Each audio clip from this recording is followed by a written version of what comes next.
Alô você! Crimes contra a honra. O que a gente vai trabalhar agora? O artigo 139, a difamação. Beleza. Ô Evandro, artigo 139, difamação, tem muito mistério? Não tem não. Coisas que a gente tem que ter na cabeça da difamação. Difamação, ela mexe com a honra objetiva, ou seja, é o que a terceira pessoa acha de você. Lembra daquele macete? É relação ao seu bom nome. É o nome que você tem ou julga ter perante as terceiras pessoas. Se alguém, por exemplo, te chama de ladrão, se alguém te chama de bandido, se alguém fala que você é adúltero, se alguém fala alguma coisa que mexe com a tua reputação, vai entrar na difamação. Tem que mexer com a reputação da pessoa. O que é reputação? É o bom nome que ela zela pelas terceiras pessoas. E tem, para existir esse crime, para o sujeito ativo do crime, olha só, sujeito ativo, ou seja, aquele que comete o crime, tem que ter o elemento subjetivo, ou chamado o animus diffamatorium, ou o ânimo de difamar, ou a vontade de difamar. Não vale se for feito por brincadeira, não vale se for feito para dar, por exemplo, um sermão na pessoa, e também não vale a forma culposa. Ou seja, não vale você, por negligência ou imprudência, falar de uma pessoa sem a intenção de difamar ela. Se você falou alguma coisa e depois você, por exemplo, consegue provar ao juiz que você não tinha intenção nenhuma de difamar, que você falou aquilo porque você foi impensado, foi um ato momentâneo, mas sem aquela intenção de ofender, não tem o crime. Ou seja, só vale na formatação dolosa. Toma cuidado, que se cair na sua questão, vale tanto no dolo direto, como também vale no dolo eventual ou dolo indireto, quando você assume a responsabilidade do risco do resultado. Evandro, como é que eu provo isso? Isso aí é juízo, cara. Aqui é pra gente acertar a questão. Então, matou esses três elementos aqui, não tem problema. Lembra da diferença da difamação para a calúnia. A calúnia, no artigo 138, tem alguns dados fundamentais nela. Tem que imputar falsamente fato tido como crime certo determinado contra certa pessoa. Então, atinge a honra objetiva também. Mas se for um fato vago, por exemplo, você chamar o cara de ladrão somente, você vai entrar na difamação. Agora, Evandro, e se, por exemplo, eu acusar a pessoa não de crime, mas eu acusar a pessoa de contravenção penal? Tá aí um detalhe interessantíssimo.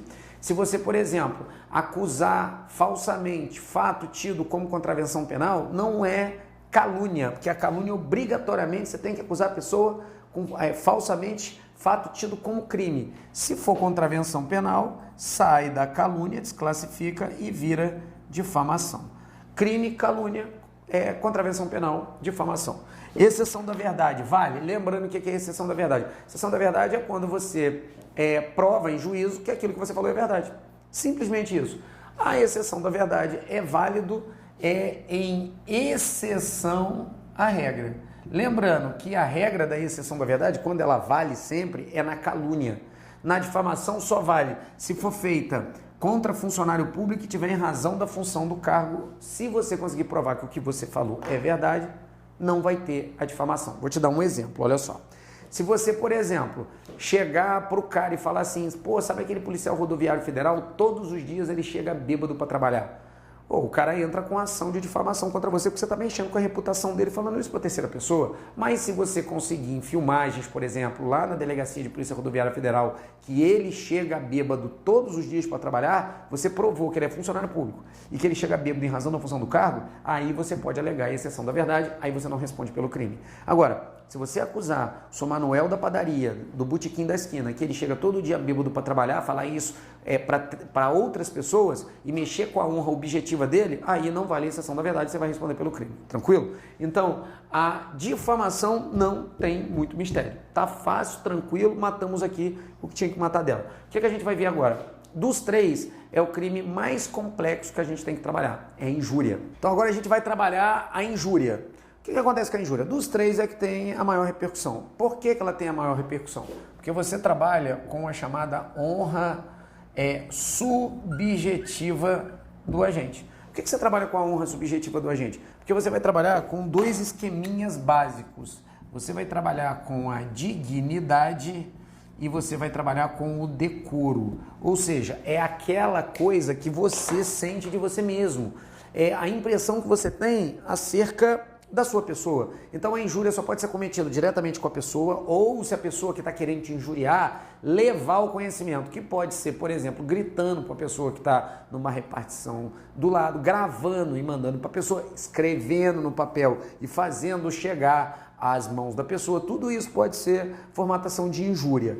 Agora, como é que funciona a injúria? A injúria tem que ter a vontade, tem que ter o chamado elemento volitivo ou elemento subjetivo, que é a vontade de ofender. Tem que ter. Esse é o caráter pessoal intransferível da injúria.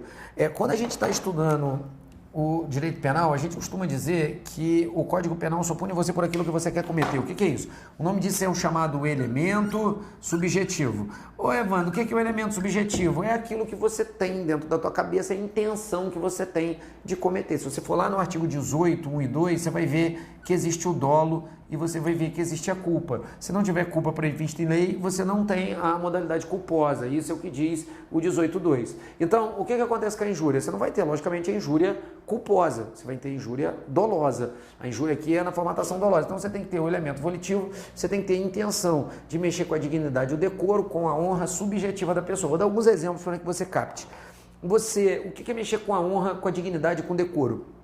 São mexer com situações pessoais da pessoa. Vamos supor, se a pessoa tiver orelha de abano, se a pessoa for gorda. Ah, Evandro, a pessoa é gorda e você está olhando para ela e com intenção de ofender ela, mas a intenção tem que ser de ofender, não pode ser intenção de brincar, não pode ser intenção de, por exemplo, explicar alguma coisa. Você tem que ter a intenção, o elemento volitivo de ofender. Se você, por exemplo, xingar a pessoa pessoalmente com ela, olhar na cara dela e mexer com elementos dela, falar assim, olha, você é uma piranha, você é uma puta, você está cometendo uma injúria, você está falando diretamente para a pessoa. Agora, Evandro, e se você mexe com a reputação dela e fala esses mesmos exemplos para outras pessoas, para a terceira pessoa?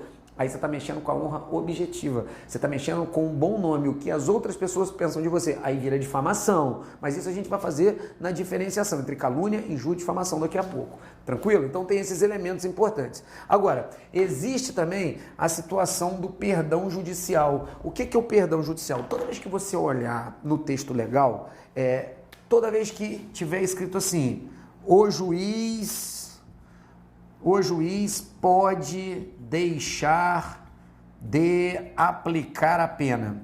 Aplicar a pena. Toda vez que você ouvir essa expressão, o juiz pode deixar de aplicar a pena, o nome vai ser perdão judicial. Tem alguns alunos que vivem me perguntando assim, Evandro, olha, sempre me confundo na questão, porque diz assim, você acaba de me explicar que na injúria, se por exemplo, a pessoa provocar aquele caso de injúria, por exemplo, numa discussão calorosa, uma pessoa começa a provocar a outra, fala, me xinga que eu quero ver se você é homem, me xinga. Aí você vai lá e olha e fala, seu viado, seu filho da puta, começa a xingar, começa a ofender ele. E aí, se você provocou infundadamente essas agressões, pode ser que o juiz dê o perdão judicial. Agora, e se tiver retorção imediata? O que é isso? Você imagina duas mulheres brigando, cara. Uma chega e olha para outra e fala assim, sua piranha. A outra chega e fala assim, sua puta. Ou seja, teve o quê? Retorção imediata. O juiz também pode deixar de aplicar a pena. Só que aí a gente tem um problema que as bancas examinadoras trazem e quem não sabe fazer concurso acaba se perdendo. Ainda mais quem pega o texto legal. Existe uma coisa chamada interpretação legal. O que é interpretação legal? É o que está no texto de lei. Outra coisa é interpretação jurisprudencial e também existe a interpretação doutrinária.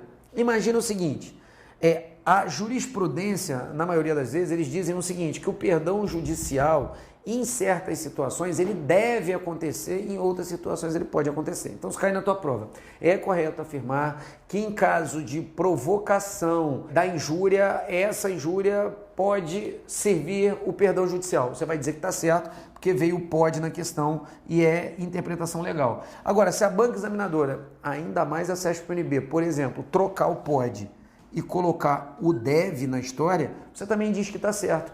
Porque se ela colocou deve, em caso de retorção imediata, o juiz deve deixar de aplicar a pena, ou seja, ele deve aplicar o perdão judicial. Você também considera como certo, porque provavelmente a CESP-UNB está se baseando no quê? Numa decisão jurisprudencial. Aí vem uma regrinha que a gente sempre gosta de falar da própria banca CESP-UNB, isso é uma característica dela. Não faz diferença entre o pode e o deve. Por exemplo, se você pegar o artigo 121 do Código Penal, parágrafo 1º, o privilégio, no caso do homicídio privilegiado, diz lá, o juiz pode diminuir a pena. E às vezes vem na questão, o juiz deve diminuir a pena. Aí o aluno fala, pô, Evandro, mas está diferente da lei. Se ele pode fazer ou ele pode não fazer. E se ele deve, ele é obrigado a fazer. Tudo bem, mas na lei, se você pegar o Código Penal, é interpretação legal, lá está escrito pode. E na jurisprudência, no caso do 121, parágrafo 1º, que é o homicídio privilegiado, eles dizem que deve garantia subjetiva do próprio réu. Então, o pode e o deve vai estar certo na questão, tranquilo? Então, o que eu tenho? Eu tenho a injúria, que mexe com a honra subjetiva, mexe com a dignidade e o decoro, tem que ter o elemento volitivo, ou seja, tem que ter intenção de ofender, é o elemento mais importante aqui, só existe o dolo, não existe a injúria culposa. Eu acabei de tratar o perdão judicial, que existe as duas formas, quando você provoca e quando há retorção imediata, e dei exemplo. Agora, injúria real, isso aqui é bem bacana. O que é injúria real? É quando houver violência ou vias de fato e elas se mostrarem aviltantes. Cara, o que é aviltantes? É que ela tem uma representação maior, ou seja, ela tem um grau de ofensividade muito maior. Eu vou dar um exemplo de uma injúria real. Você tem injúria comum, eu olhar para a pessoa e xingar a pessoa. A injúria real, quando tem a violência, por exemplo, é quando eu dou um tapa na pessoa, ou quando eu pego o boné da pessoa e bato na cara dela, quando eu... tem uma brincadeira, né, que eu falo para os alunos, já viu pagar cueca? Quando o cara pega na cueca do cara e puxa lá em cima com a intenção de humilhar ele mesmo? Então, vai ser uma injúria real aviltante. Você vai lá, pega um monte de excremento de boi, excremento de porco e joga na outra pessoa com a ideia de ofender. Vai se transformar em injúria real. Tem muita gente que pergunta assim para mim, Evandro, qual é a diferença básica de vias de fato para lesão corporal?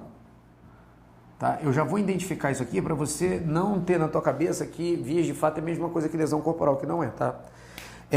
A lesão corporal, você pega lá no artigo 129 do Código Penal.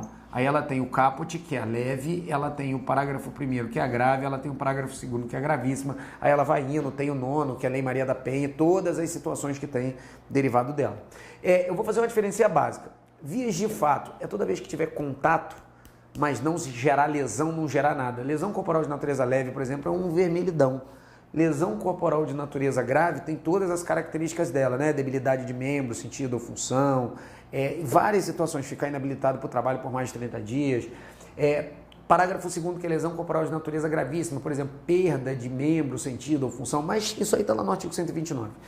Se alguém chegar e perguntar para você a diferença de vias de fato para lesão corporal, a primeira coisa, você vai falar que não é a mesma coisa. A segunda, vias de fato é quando tiver contato, mas você não gerou nada na pessoa. Lesão corporal, você deu um tapa nela, gerou um vermelhidão aqui, lesão corporal de natureza o quê? Leve. Então são graus de situações que você vai ter. Bacana? Legal. Então eu expliquei o que é aviltantes para você. Essa é a chamada injúria real. Agora, olha só. Antes de falar da injúria qualificada, que ela é bem bacana, vamos fazer uma diferenciação aqui entre injúria versus desacato. Essa tem que fazer, tá? Porque essa diferença aqui cai bastante na prova. Diferenças básicas de injúria e desacato. Primeiro, que injúria é crime contra a honra. Segundo, que desacato é crime praticado por particular contra a administração em geral. Está lá nos crimes contra a administração pública. Primeira diferença. Segundo, a injúria você pratica contra qualquer pessoa, é crime comum. Agora, o desacato, ele é classificado como crime próprio. Por quê? Crime próprio do sujeito passivo, não do sujeito ativo. O sujeito ativo pode ser qualquer um que comete o desacato. Agora, o sujeito passivo aqui, efetivamente tem que ser o funcionário público e ele tem que estar em razão da função do cargo ou ainda tem que estar avocando o cargo, ou seja, tem que ser em razão do cargo. Vou dar um exemplo. Se você pega e começa a discutir com uma pessoa, pega o boné dela e com a intenção de humilhar, você dá um tapa na cara da pessoa com o próprio boné, isso vai ser injúria real porque foi aviltante. Se você chega e começa a ofender com palavras e gestos, é injúria, porque você está mexendo com a honra subjetiva pessoalmente na frente da pessoa. Agora, por exemplo, se você para numa blitz, pega o boné do policial militar e dá um tapa na cara do policial militar com o boné, o que vai acontecer? Você está, na verdade, cometendo alguma coisa contra a honra subjetiva, você está, na verdade, querendo ofender, mas não o agente público. Na verdade, aqui na injúria, você ofende a honra subjetiva da própria pessoa. Aqui não, você ofende a honra do Estado. Porque o crime aqui de desacato, o sujeito passivo primário é o Estado, não é o agente público. Evandro, dá um exemplo mais claro para que eu entenda, tranquilo. Se você chega aqui na injúria e olha para a pessoa pessoalmente na honra subjetiva e ofende ela com intenção de ofender, injúria, isso aí já está tranquilo na honra, mas você está ferindo a honra da pessoa. Agora, se você levar a sua gatinha para o motel, você levou a gatinha para o motel, é ruim de você olhar para a gatinha e não falar para ela, né? Vem cá, minha gatinha, que eu vou arrancar tua calcinha, sua puta, sua piranha. Você começa a xingar a gatinha. Beleza. Agora, a pergunta é, a gatinha pode se sentir ofendida ou não? Ela pode gostar de ser xingada. Então aqui o bem jurídico, ele pode ser o quê? Ele pode ser disponível. Então isso aqui é chamado uma causa supralegal de excludente de tipicidade. Ah, é, Evandro? É a mesma coisa quando você leva a gatinha para o motel e enche ela de pancada. Se você der 2 tapas na gatinha e deixar a cara vermelha, aquilo ali é o quê? Não é lesão corporal? É, mas a gatinha não pode pedir para apanhar? Me bate, gostoso. Aí você vai lá e dá um tapa na mulher. Então o bem é disponível. Na injúria o bem é disponível. Ah, não gostei de ser xingado. Eu sempre gosto desses negócios de ser xingado. Beleza, você pode disponível do seu bem. Agora, no desacato não pode. Por exemplo, você parar um policial militar, arrancar o boné dele, dar um tapa na cara dele, o cara é funcionário público, ok, e ele tá na função do cargo, ok. Se você fizer isso, tem crime de desacato. Mesmo que o policial chegue na delegacia e fale assim, não, eu não me senti ofendido com aquele tapa na cara que ele me deu com o boné, não. Aí o delegado vai falar, mas não tem jeito, eu tenho que fazer ocorrência, porque na verdade o que foi ofendido não foi você, o que foi ofendido foi o Estado. Então no desacato eu tenho um sujeito passivo primário, que é o Estado, e o secundário, que é o agente. Agora, outra coisa legal.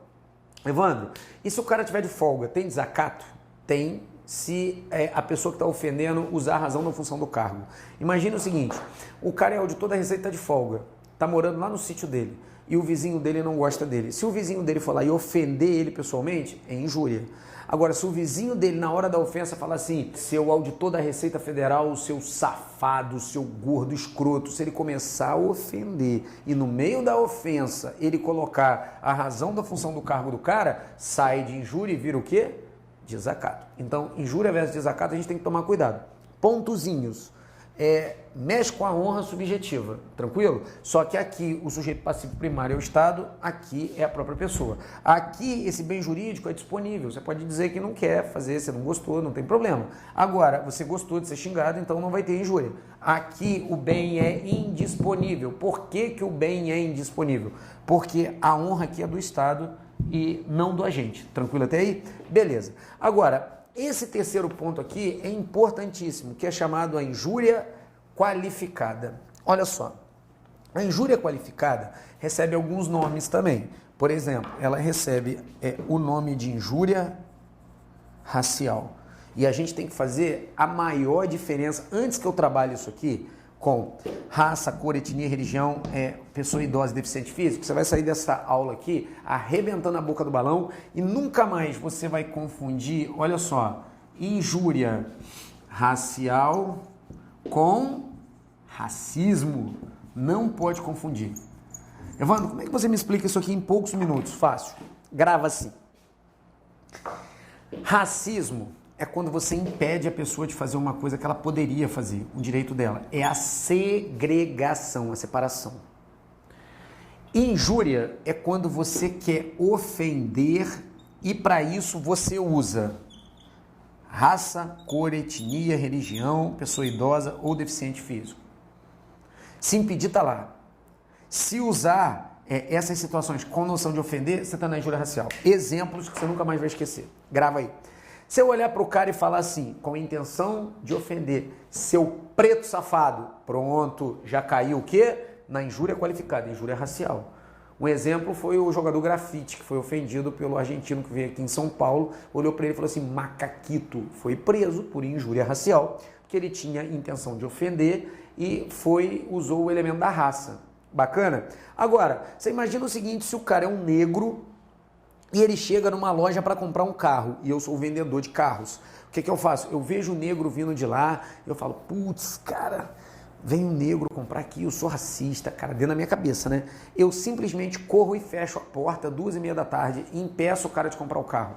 Na verdade, eu não ofendi, eu não fiz nada, eu simplesmente impedi ele de fazer uma coisa em relação à cor, racismo.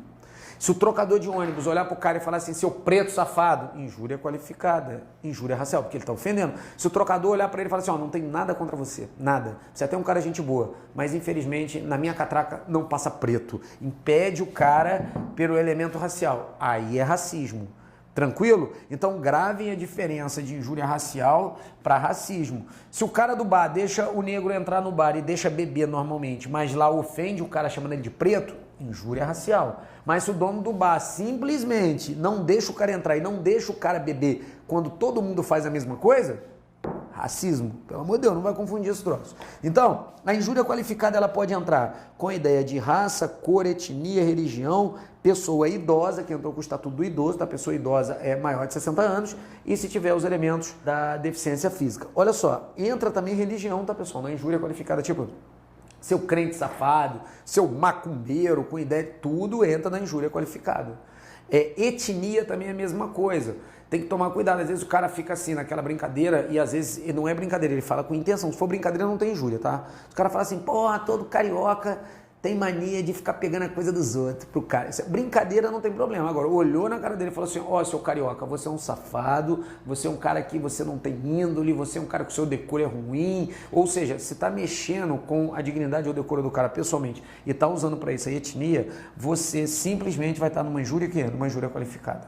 Tranquilo até aí? Ah, Evandro, mas etnia não tem que ser de povos. Não, cara, serve de região também. Então, é bem amplo aqui essa qualidade da injúria. O que eu vou fazer agora?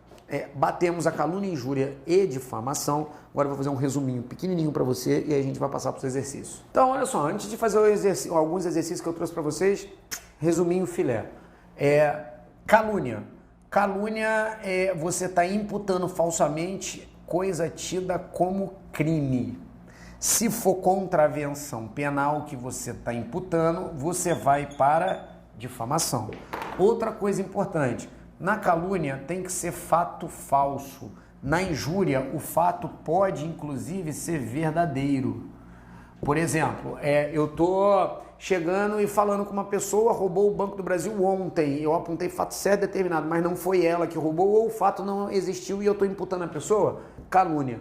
Aqui, por exemplo, eu digo que a mulher é a maior safada do planeta, que a mulher deu para 25 caras no mesmo dia. Pode ter sido verdade, mas ainda assim eu estou mexendo com a reputação dela. Mexi com a reputação, cai direto aonde? Cai na difamação. Beleza. Na calúnia, cara, o que tem importante na calúnia e na difamação ao mesmo tempo? Ambos trabalham com a honra objetiva da pessoa. É quando a terceira pessoa toma ciência daquela coisa feita, ou seja, de que acusou de crime ou de que falou alguma coisa que mexa com a reputação da pessoa. Lembrando que se for algo vago, vira difamação. Por exemplo, a pessoa é um ladrão, não falou a hora certa determinada, difamação. Injúria. Injúria você vai gravar que está mexendo com duas coisas, está mexendo com o decoro e está mexendo com a dignidade da pessoa. E aqui mexe com a honra subjetiva, beleza? Ó, tendo esse esqueminha na cabeça, a gente consegue fazer qualquer questão. Deixa esses esqueminhas aqui e vamos completando. Você vai ver que muita coisa, por exemplo, é perdão judicial, dentro da injúria, injúria racial, injúria real. Ele vai dar outros elementos pedindo uma questão. Aí é texto de lei mesmo, mas tendo esses elementos aqui, a gente consegue resolver a maioria das questões. Então acompanhe na tela comigo a primeira questão. É punível a calúnia contra os mortos? Tá correto, texto de lei, não precisa nem falar muito. É colocar ali, gravou, bateu. Esse tipo de questão aí é para passar direto, certinho. Vamos para a próxima. Resultando da injúria real ou qualificada lesão corporal, a ação penal passa a ser pública incondicionada. Tá certinho, tá, pessoal? Olha só. Quando houver lesão corporal, você pode pegar na estrutura do texto de lei que eu coloquei para você. Tendo a lesão corporal, a ação penal ela passa a ser de ação penal privada para ação penal pública e incondicionada. Tem, em regra, as ações penais nos crimes contra a honra são ações penais privadas, mas existem situações de ação penal condicionada à representação e, nesse caso, ação penal incondicionada à representação. Vamos para a próxima. Caracterizado crime contra a honra de servidor público, em razão do exercício de suas funções, será concorrente à legitimidade do ofendido, mediante queixa, e do Ministério Público, condicionada à representação do ofendido. Tá certo também, isso aí é medida legal, tá no texto legal, tá? Isso aí é só você dar uma lida que você responde tranquilamente essa daí. Vamos para a próxima. Considere que Paulo pratique crime contra a honra de César, imputando-lhe falsamente fato definido como crime, e que Alberto, sabendo falsa imputação, a prolate a divulgue. Nessa hipótese, Alberto incorre na mesma pena que Paulo. Tá certo, tá? No crime de calúnia, responde tanto quem caluniou quanto quem, sabendo falso, ouviu e prolatou para frente, mesmo que a honra objetiva da pessoa, tranquilamente. Quem prolata responde pelo mesmo crime. Tá certo a questão. Próxima aí. Maria, ex-namorada de Vitor, por estar com ciúmes do mesmo, por este ter arranjado uma nova namorada, resolveu ir à delegacia de polícia e inventar uma história dizendo ter sido agredida por Vitor. Maria, que em momento algum sofreu qualquer lesão por parte de Vitor, dirige-se à delegacia de polícia e comunica ao delegado que teria sofrido agressão por parte de Vitor e mostra algumas marcas que possuía. Essas, na verdade, foram em razão da queda de bicicleta. O delegado, diante dos fatos, toma a seguinte providência: registra o fato, encaminha Maria para o exame de corpo de delito e logo em seguida instaura o inquérito policial para apurar melhor os fatos. Diante do quadro descrito, Maria praticou o crime de calúnia. Errado, não é crime de calúnia. Como deu início a um procedimento, seja penal, administrativo ou civil, passa de ser calúnia e começa a ser denunciação caluniosa, que é crime contra a administração da justiça. Essa questão estava muito boa, hein? Essa questão é muito dentro do que é cobrado nos concursos. Vamos para a próxima. X é negro e jogador de futebol profissional. Durante uma partida é chamado pelos torcedores adversários de macaco e lhes são oferecidas bananas no meio do gramado. Caso seja identificado o torcedor, é correto afirmar que, em tese, responderão pelo crime de injúria racial nos termos do artigo 140, parágrafo 3º do Código Penal. Certinho, ninguém impediu ele de fazer nada, então não é racismo, mas usaram a situação dele, que é da raça, que é da cor, para simplesmente injuriar, com a ideia de ofender. Então vai ser injúria qualificada, artigo 140, parágrafo 3º, foi batido aí incansavelmente com a gente. Então, pessoal, ó, terminamos aí esse trecho dos crimes contra a honra, que é muito bacana, onde tem calúnia, injúria e difamação. Fizemos uns exercícios, mas você gravando os pontos fundamentais e essenciais com esse conteúdo, isso aí a gente mata, você não precisa de mais nada para chegar na tua prova, seja qualquer prova que você esteja fazendo, seja a prova da Polícia Federal, seja a prova de tribunal, seja qualquer tipo de prova, você consegue matar com esses elementos que a gente trabalhou aqui na sala de aula. Não desista nunca, é muito importante que eu consiga entrar na tua vida, no seu coração, é muito importante que a aula entre dentro de você, que você consiga projetar os seus sonhos e tenha metas bem definidas na sua cabeça. Fica com Deus, um forte abraço e para quem me conhece, né? Alô você!